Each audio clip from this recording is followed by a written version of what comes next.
Hi, welcome back to Empowered Living. Well, our world has really gone upside down for a lot of us. And I, like the rest of the world, have been completely thrown for a loop. I have no idea what this new world is supposed to be, or how I'm supposed to live in it, or how I'm supposed to um, communicate other than the internet with my friends, and socialize with my friends. It's been crazy. It's been really, really crazy. And I thought about coming on, before I came on, I thought, well, let me get all, dressed up and, look presentable for the camera. And then, I don't know, second thought was, why? This is what we're all living. All of us are living this right now.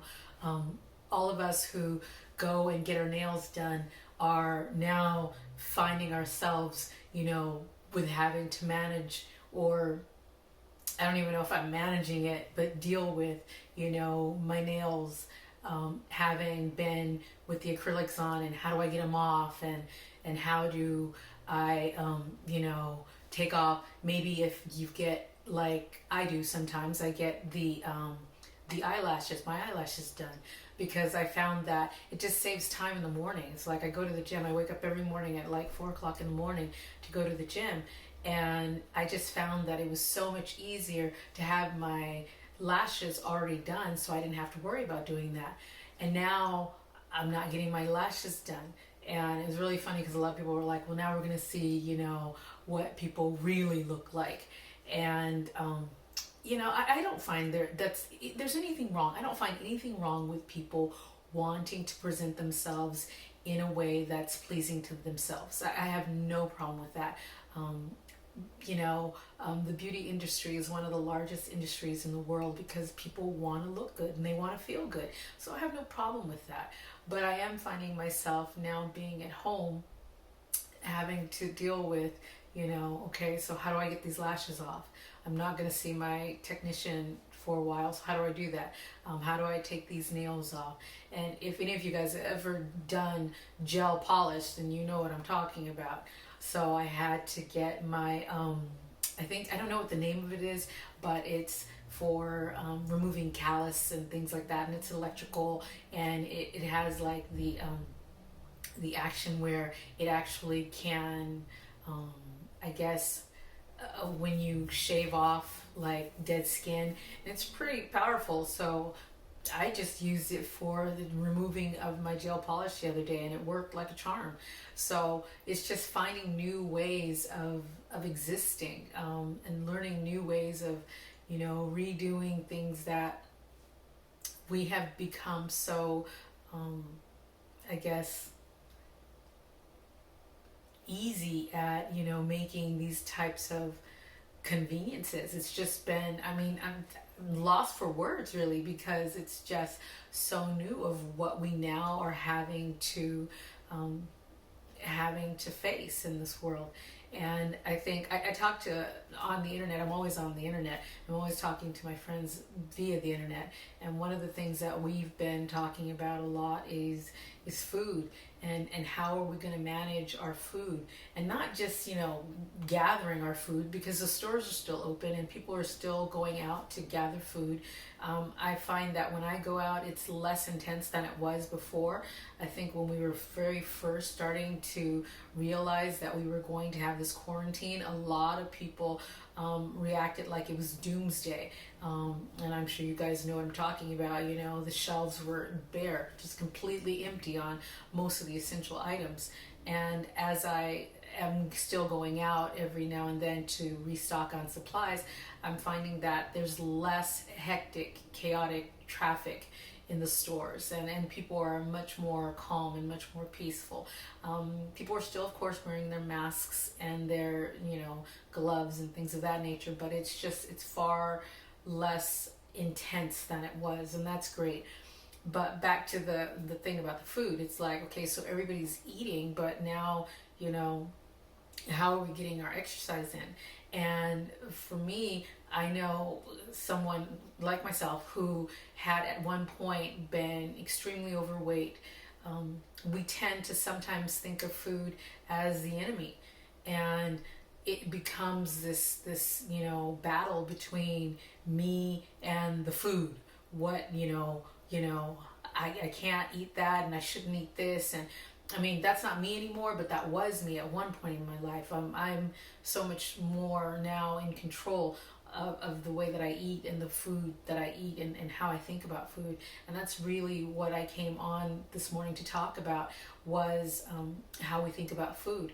Most people who have been overweight or are currently overweight, food is the enemy. It just is. We've made it the enemy. We've put so much power in the food that we consume that it's fearful to eat. And so many people are thinking, I'm going to gain weight. I'm going to gain weight. I'm going to gain weight. And guess what? You're going to gain weight, because it is your mindset that is limiting and trapping you into that belief. And you have and are making food this big, powerful enemy that's coming to get you. And you're feeling trapped, and you're, in your head, you don't have any recourse. You don't have an escape from it. And that is really the wrong way. That's just the wrong way of thinking about this. Food is not your enemy. It's not the food. There are lots of, foods that are in the world that people eat every day, and they're not, having any type of negative side effect to the food. It's not the food. It's the way that you're thinking about the food. It's the way that you're giving food the power. It's as if you yourself have no power. And you've probably said things, like, oh my God, if I eat that one thing, it's over. I can't stop. That food is like, gonna be the death of me. That food right there, that's like my favorite food. I am addicted to that food. I mean, if you listen to those types of things that you're telling yourself, then are you really, really surprised? Like, really? You've totally given that food, or food in general, like complete control over your life. You're saying that you are a victim, and that food is the aggressive, I guess, enemy. Food is coming to get you, and you have no way out. And that is so not true. That's so not true. You have complete, I can't even say that in a way that I'm intending, but it's not food. It's not the food. It's how you are thinking about the food. If you would tell yourself a different story, if you would tell yourself that you have control, you are, able to eat anything that you want to eat within limits, that, you can eat that one piece of pie and you don't need to have another pie. I mean, it's just food. If you told yourself more words of empowering thought, or if you would say more empowering thought filled words, then you would start to feel more powerful. You've got to take your power back. You've got to stop thinking about food as if it's, this dominating force in your life. The only reason it's dominating in your life is because you made it dominating. You were the one who said it was powerful. You gave it power, and it's simply food. It's just something that you eat, something that you consume. It is not your entire life. But if you're going to continue to make it your entire life, if you're going to continue to give it the dagger that stabs you and ultimately kills you, then that is your doing. But you definitely have the power to change that way of thinking. It's not the food, you guys. It's just not the food. It is what you're saying about the food. It's what you're thinking about the food. It's what you're feeling about the food. All of those things. But all of that is within your control. You're in complete control of that. There is no outside force that is greater than your inside force. All you've got to do is start thinking in a positive way about the food. All you've got to do is start taking back your power away from what you gave power. That's all you got to do. And I know that sounds simple. I know it sounds probably more simple than someone who is struggling with this idea right now can see. But it really is just that simple. You've got to start to understand that at some point in your life, you use this food to, I don't know, help you through moments that you were feeling sad, moments that you were feeling vulnerable. For whatever reasons, food was a comfort. Food was your friend. In some cases, it was your best friend. But that doesn't have to continue. That doesn't have to be what it is for you now. It doesn't have to be what it is for you forever. You are in charge. You are completely the ruler of your world and your thoughts and your body. You control that. There is no outside force that's stronger than you. You've got this. You really have got this. But you've got to start believing it. You absolutely have got to start believing that I can eat a piece of pie and that would be enough. I can eat, whatever the serving ounce of such and such is, and I'll be okay with that one serving size of it. I don't have to consume the whole of that. So I don't know. I myself, I struggled with my weight for years, and I was not an overweight kid, and I was not an overweight teenager. I was not an overweight young adult, but at some point in my life, I did start to feel a lot of outside pressures about a lot of things, and food was my choice drug. It was the one thing in my life that was actually making me feel good, and I used that shit. I used it, and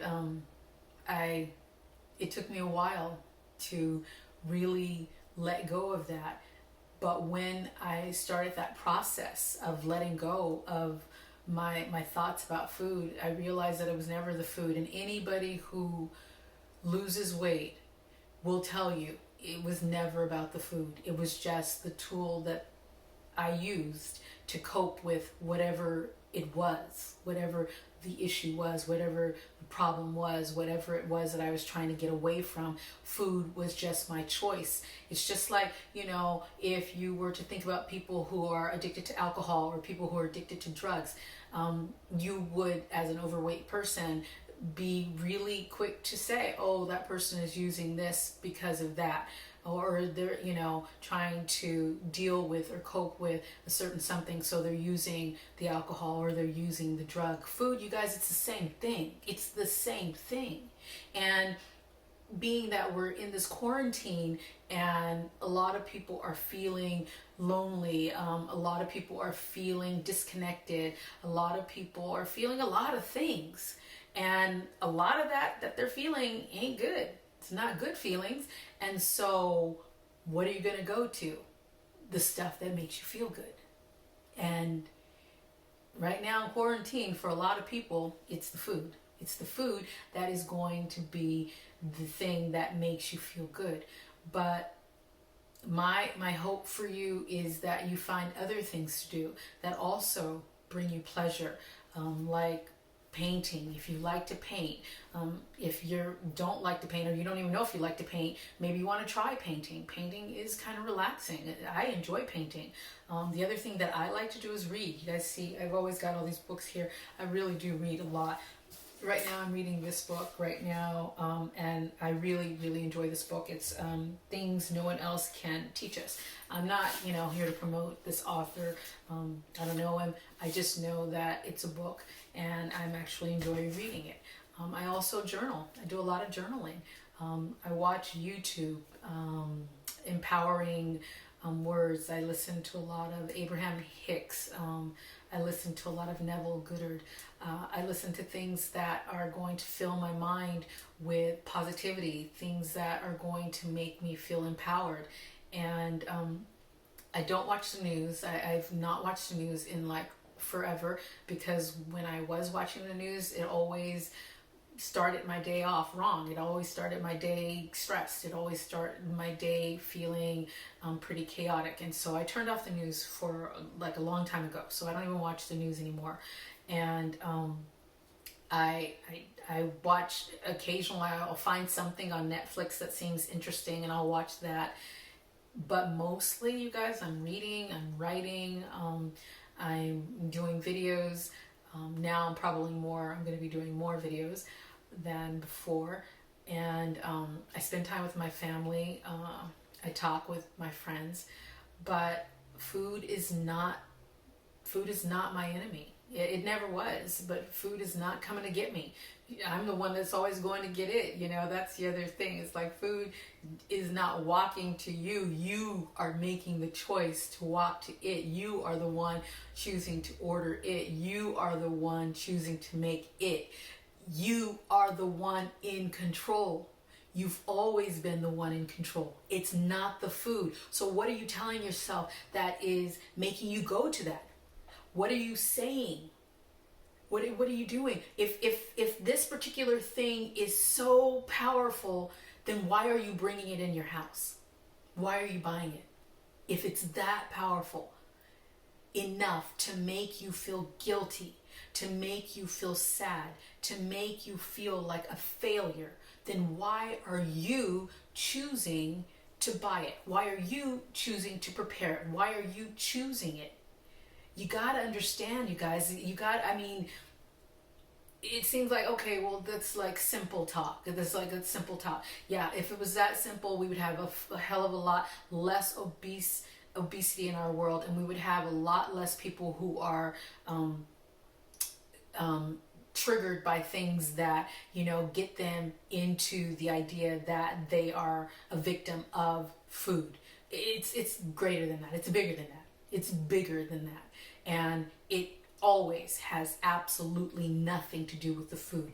You got to get your mind right. You got to start thinking in a different way. You've got to start seeing yourself as powerful. You've got to start understanding that you are powerful. You've got to start doing those things that make you feel empowered, and take back the power that you so willingly are giving to food. It sounds ridiculous, but you guys, I've been there. So I'm not trying to make fun of anybody. I'm not trying to minimize this. I'm not trying to, tell you just get over it. I'm not saying any of that, because I myself was there. I myself was where you are, or someone that is. And I'm speaking from my own experience. I'm speaking from my own, pain of it. But that food had nothing to do with it. It was simply what I was using to deal or cope with whatever it was that was going on in my life at that time. And once I decided that I no longer was going to play victim, because it was really what I was doing, playing victim, because there was nobody coming to get me. There was nobody standing over my shoulder forcing me to eat anything. There was nobody, tying me down and making me, consume a certain amount of calories. There's nobody. The only body that was there was my body, my mind, my thoughts. And once I took control of those things, once I made the decision to take control over those things, then my life started to change. And it was never about the food. So I challenge you guys that are kind of dealing with this sort of thing right now to really start to understand, before I go in this kitchen, what have I been thinking? What have I been thinking? Before I buy this certain something, What have I been thinking? Maybe you can't get there. Maybe you can't even get to that point. But once you buy that certain thing, or once you cook that certain thing, or once you're getting ready to buy that thing, or once you're ready to cook that certain thing, then that's when you need to say, oh, wait a minute. What am I doing this? What am I doing this for? Am I just having a craving for this and, I want to eat it? Then fine, eat it. But am I doing this because I'm stressed? Am I doing this because I'm sad? Am I doing this because I'm lonely? What is it that I'm doing this for? You've got to start doing that. You've got to start asking yourself these questions so that you're not going to be a victim to yourself, because you're the one who's creating your entire nightmare. You are the one creating this nightmare for yourself. And it's time for you to take your power back. It's time for you to understand that. It's time for you to know that I am the one doing every single thing to myself. And if I don't want these feelings and I don't want this consequence, then I need to step up and take control of that. So I hope, I know sometimes it feels like you're just rambling, you're just saying things, and then I'll listen back, or I'll have somebody else listen back, or, listen to it, and they'll tell me, oh yeah, that had a lot of really good stuff in it. And I hope that those out there of you who are needing this sort of message today, that you do find some really good information in this, and that it can be of some assistance to you as you journey through this quarantine, and to, you're going to need this type of thinking even outside of quarantine, because let's face it, your issues with weight and food didn't happen when we got quarantined. That was there before quarantine happened. And so I find that, a lot of times we find ourselves into certain situations and we're thinking, oh, it's this situation, when in fact it really it's not this situation. It was the situations and the situations and the situations and the situations before that now had me here thinking these thoughts. So I really do. I hope that you guys will find some really good stuff that can be of help to you, and that you will start a healthier, a much more empowered line of thought processes that will lead you to victory. And if you did find anything meaty and juicy in this video, please like and share, and I will see you next time. Thanks for watching.